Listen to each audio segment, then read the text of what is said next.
ইউনূস স্যারকে বলি, স্যার আপনি যতদিন বাচ্চা আছেন অতদিন ক্ষমতায় থাকেন, আপনার ক্ষমতা থাকা দরকার। এই দেশের মানুষ আপনার মতো লোক চায়। আজকে আমরা সত্য কথাটা বলতে পারি। আজকে দেখেন বিএনপি সেনাবাহিনীর বিরুদ্ধে ষড়যন্ত্র শুরু করছে। খবরদার, আপনাকেও সতর্ক করে দিলাম, সেনাবাহিনীর বিরুদ্ধে কোনো ষড়যন্ত্র করেন না, সেনাবাহিনীর কোনো বদনাম ছড়াইয়েন না, সেনাবাহিনীর বিরুদ্ধে কোনো আজে বাজে কথা বললেন না। সেনাবাহিনীতে একটু টহল বৃদ্ধি করছে, টহল বৃদ্ধি করার সাথে সাথে বিএনপির চাঁদাবাজি, টেন্ডারবাজি, খুন খারাপি, রাহাজারি, ছিনতাই, ধর্ষণ বন্ধ হয়ে গেছে। এখন সেনাবাহিনী ভালো না, পুলিশ বাহিনীতে একটু মাজা কোমর খাড়া দাঁড়াইছে, দাঁড়ানোর বাড়ি এখনকার পুলিশও ভালো না। কে ভালো? আপনাদের জন্য। আপনাদের জন্য কারা ভালো? ওই চাঁদাবাজি করতে পারেন, টেন্ডারবাজি করতে পারছেন, দুর্নীতি করতে পারতেছেন। এই জন্য হেলে আপনারা সেনাবাহিনীর কী দরকার ছিল, পুলিশ বাহিনীর কী দরকার ছিল, এটির বাদ দেন। বাদ দিয়ে আপনারা এই লুটপাট শুরু করিয়ে দেন। আপনারা যা করতে আছেন দেশের মানুষ এটি চায় না।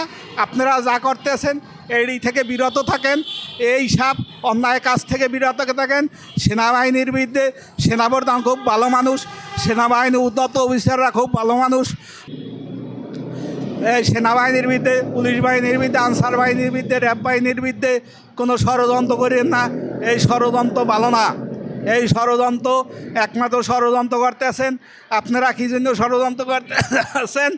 ষড়যন্ত্র করতেছেন আপনারা চাঁদাবাজি করতে পারছেন না, টেন্ডারবাজি করতে পারতেছেন না, দুর্নীতি করতে পারতেছেন না, খুন খারাপি, রাহাজারি, ধর্ষণ করতে পারতেছেন না। এই জন্য আপনারা সেনাবাহিনীর বিরুদ্ধে এখন উল্টে বরিয়ে লাগছেন। খবরদার, এই কাজ থেকে বিরত থাকেন।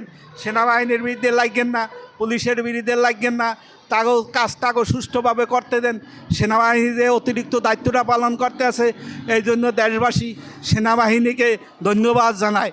দেশবাসী সেনাবাহিনীকে খুব সম্মান করে। আর আপনারা কিছু বিএনপির দুষ্কৃতকারী লোক আছেন, তারা সেনাবাহিনী ভালো না। সেনাবাহিনীর বিরুদ্ধে লাগাটা আপনাকেও ঠিক হবে না। এ থেকে আপনারা বিরত থাকেন। সেনাবাহিনী ক্ষমতার লোভী না, এরা ক্ষমতা চায়ও না।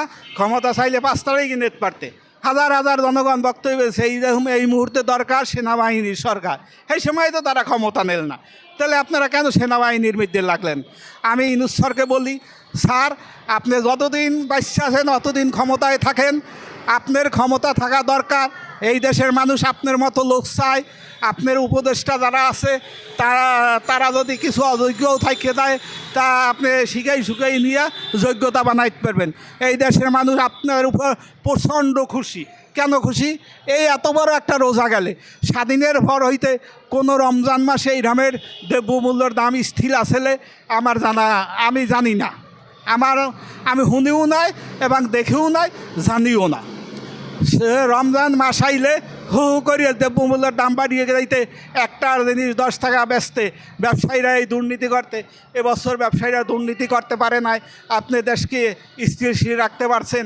এই জন্য আপনাকে এই দেশের প্রত্যেকটা বিএনপি বাদে প্রত্যেকটা দলের লোক, বিএনপি বাদে প্রত্যেকটা মানুষ, বিএনপির কর্মী নেতারা বাদে প্রত্যেকটা লোক আপনার জন্য দোয়া করে, আপনি দীর্ঘ হায়াত কামনা করে আপনার জন্য। আপনি যতদিন পারেন ক্ষমতায় থাকেন, আপনি ক্ষমতা ছাড়িয়েন না। দেশবাসী আপনার পক্ষে আছে, দেশের নিরীহ সাধারণ লোক আপনার পক্ষে আছে। আপনার কাজের উপরে দেশের মানুষ সন্তুষ্ট। একমাত্র সন্তুষ্ট না ওই দুর্নীতিবাজ বিএনপিরা।